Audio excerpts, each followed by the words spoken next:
So just going over the control panel itself. Starting from left to right, we've got an emergency shutdown. This is kind of a redundancy. Our newer models, it used to just be this button here. But anytime during a treatment, you can flick this switch and it's going to dump the gas, all the gas out of the chamber. All the way until it's down to 0. And then you can flip it off, open the door, and get the patient out. How long did it take? I timed it yesterday. I believe it's somewhere around a minute and 15 seconds on both machines. Okay. The spec is 2 minutes. It has to be under 2 minutes. 2 minutes.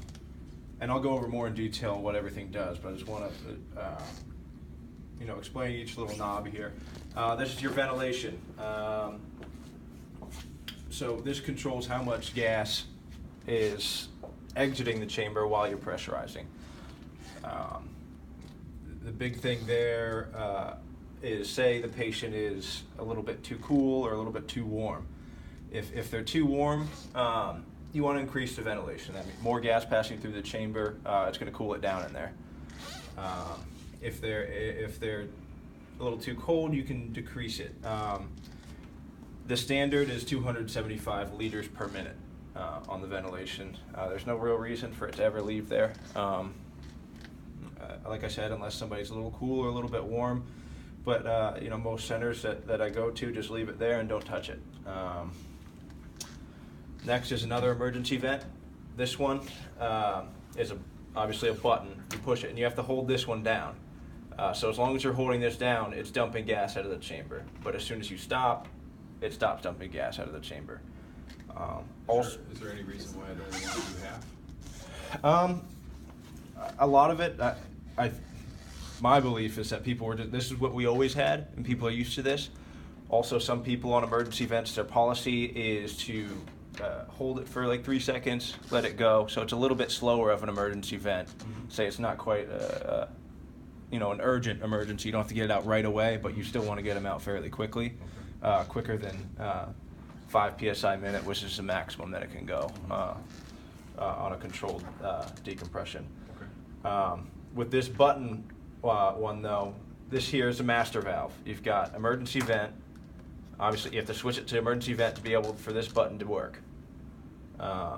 This one over here, it doesn't matter where the master valve is. You can flick this on and it's going to dump the gas. And then off, obviously, and on. When you start your chamber up in the morning, that's the first one. You flip it over to on, you're going to hear the chamber start to pressurize. Next to that is your rate set. So this controls how fast the chamber compresses and decompresses. You go anywhere from 1 psi a minute to 5 psi a minute.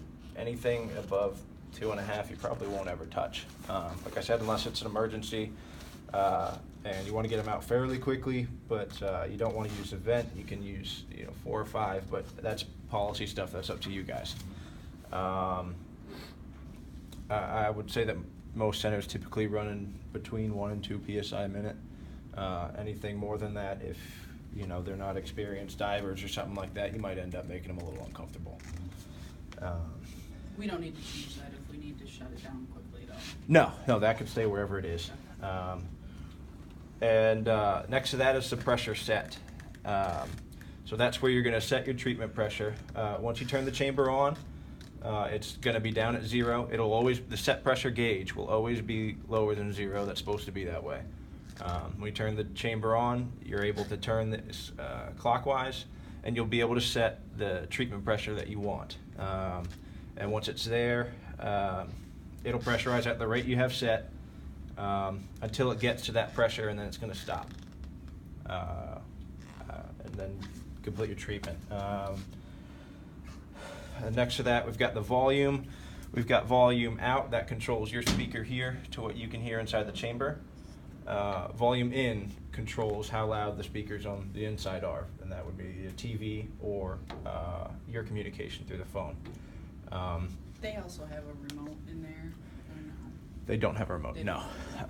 There's a microphone in the door, so you can always hear what's going on in here as long as this volume is up. Okay. However, when you lift this phone, their sound of the TV is cut out, and they can only hear you. Okay. But you can always hear what's going on in there. So that's the control panel, and we'll flick it on, we'll turn it on and get a little bit more into that in a bit. Right here is your air brake controls.